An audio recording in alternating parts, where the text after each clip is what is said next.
दोस्तों, एक वक्त ऐसा भी था जब हमें एक जगह से दूसरी जगह जाने में कई हफ्ते या महीने लग जाया करते थे। लेकिन दोस्तों, आज की दुनिया बदल चुकी है। अब सैकड़ों तो दूर, अब हम हजारों किलोमीटर का सफर भी चंद घंटों में तय कर लेते हैं। और ये संभव हो पाया है एरोप्लेन यानी हवाई जहाज के कारण।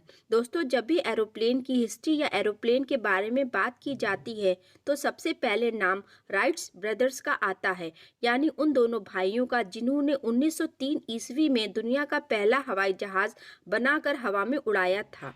लेकिन हैरानी की बात यह है कि आज के दौर में हम जिस हवाई जहाज को देखते हैं, ये भले ही राइट्स ब्रदर ने बनाया हो, लेकिन दुनिया में सबसे पहले आसमान में उड़ने का रिकॉर्ड राइट ब्रदर्स के नाम नहीं है, बल्कि हमारी इस दुनिया में जिस इंसान ने सबसे पहले आसमान में उड़ान भरी थी, वो आज से लगभग 1200 साल पहले पैदा होने वाला एक मुस्लिम वैज्ञानिक था, जिसका नाम था अब्बास इब्न फर्नस।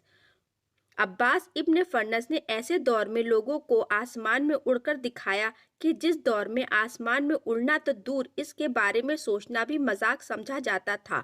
अब्बास इब्न फर्नस कौन था, कहाँ का रहने वाला था और किस दौर में था, और आखिर अब्बास इब्न फर्नस ने अपने दौर में ऐसी कौन सी मशीन बनाई थी जिसके जरिए से वो आसमान में उड़ने में कामयाब हो गया था। अब्बास इब्न फर्नस का जन्म 810 ईस्वी में स्पेन के एक शहर रोंडा में हुआ था, लेकिन बाद में वो स्पेन के मशहूर शहर कोर्दोबा चले गए थे। यहीं पर उन्होंने पूरी जिंदगी गुजारी थी। दोस्तों, अब्बास इब्न फर्नस अपने दौर में दुनिया के सबसे काबिल वैज्ञानिक माने जाते हैं। वो एक अच्छे इंजीनियर तो थे ही, साथ में उन्हें फिजिक्स, केमिस्ट्री, मेडिसिन और मैथ्स जैसी चीज़ों में भी महारत हासिल थी। इतिहासकार लिखते हैं कि अब्बास इब्न फर्नस अपनी जवानी के दौर में जब आसमान में परिंदों यानी पक्षियों को उड़ता हुआ देखते थे तो बहुत हैरान होते थे। वो पक्षियों को उड़ता हुआ देख के हमेशा यही सोचा करते थे कि आखिर परिंदों में ऐसी क्या खास बात है जो इंसानों में नहीं है।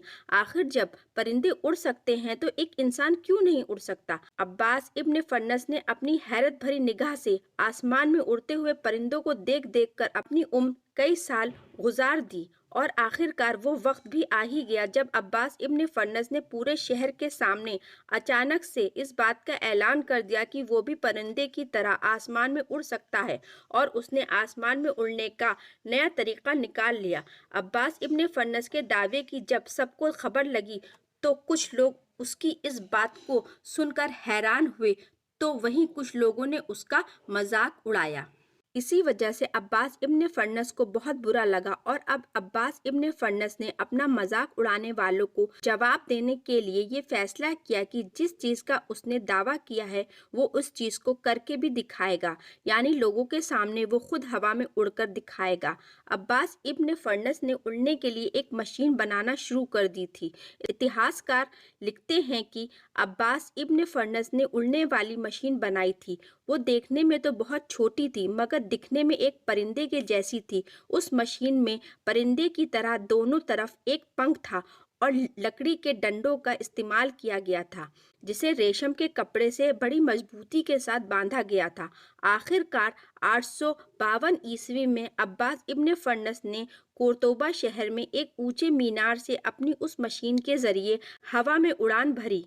अब्बास इब्न फर्नस के बारे में लोगों को पहले ही खबर हो चुकी थी, इसीलिए उसकी इस अनोखी उड़ान को देखने के लिए बहुत दूर दूर से हजारों लोग इकट्ठा हो गए थे। वहां मौजूद सभी लोग अब्बास इब्न फर्नस को ऊंची मीनार पर अपनी मशीन के साथ खड़ा हुआ देखकर सभी हैरान थे। तभी अब्बास इब्न फर्नस ने ऊपर से छलांग लगाई तो सारे लोग हैरान रह गए, क्योंकि अब्बास इब्न फर्नस ने अपना सिर्फ दुनिया के इतिहास में पहली बार उड़ान भरी, बल्कि 10 मिनट से भी ज्यादा हवा में उड़ता रहा। दुनिया के इतिहास में पहली बार ऐसा हुआ था कि कोई इंसान हवा में परिंदे की तरह उड़ रहा था। लेकिन अफसोस, जब 10 मिनट के बाद अब्बास इब्न फर्नस ने उतरने का सोचा तो वो सही तौर से जमीन पर उतर नहीं सका, और अब्बास इब्न फर्नस जमीन से इतनी बुरी तरह से टकराया कि उसकी कमर की हड्डी के साथ साथ वो बुरी तरह से जख्मी हो गया था। इसी कारण से वो अपनी उम्र का एक लंबा हिस्सा एक अपाहिज की तरह गुजारने पर मजबूर हो गया था। मगर कुछ सालों के बाद उसकी वो तमाम हड्डियां सही हो गई थीं, लेकिन उसके बावजूद اس کا شریر اس قابل نہیں رہا کہ وہ دوبارہ سے اپنی غلطی کو سدھار کے ایک بار پھر آسمان میں اڑان بھر سکے، لیکن اس کے باوجود بھی اس نے اپنی کھوج یعنی ریسرچ جاری رکھی تھی، اور آنے والی نسلوں کے لیے اس نے اپنی اس اڑان پر اپنی ایک کتاب بھی لکھی تھی، جس کتاب میں اس نے بتایا کہ اسے وہ کمزوری معلوم ہو گئی ہے جس کمزوری کی وجہ سے وہ صحیح طور پر زمین پر اتر نہیں سکا، اور وہ کمزوری یہ ہے کہ وہ اپنی مشین میں پنکھ کے ساتھ ساتھ دم یعنی پونچھ لگانا بھول گیا تھا، کیونکہ پرندے بھی جب زمین پر اترتے ہیں تو اپنے پروں کی بجائے اپنی پونچھ کا سہارا لیتے ہیں، اسی لیے ہمیں اڑنے کے لیے پروں کے ساتھ ساتھ دم یعنی پونچھ کی بھی ضرورت ہوتی ہے۔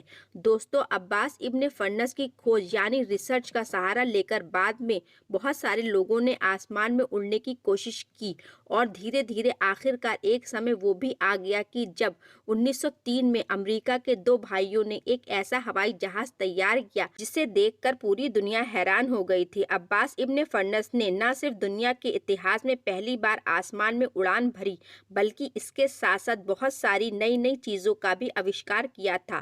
یہی وجہ ہے کہ دنیا کے بڑے بڑے لوگ عباس ابن فرنس کو بڑی عزت اور احترام یعنی رسپیکٹ کے ساتھ یاد رکھتے ہیں۔ دوستو، جس اسٹیچو کو آپ اسکرین پر دیکھ رہے ہیں، یہ عباس ابن فرنس کا ہی اسٹیچو ہے، جو ان کی یاد میں بغداد ایئرپورٹ پر بنوایا گیا ہے۔ دوستو، آج ہم اپنی ویڈیو کو یہیں پر ختم کرتے ہیں۔ اگلی ویڈیو میں پھر ملیں گے، تب تک کے لیے الوداع دوستو۔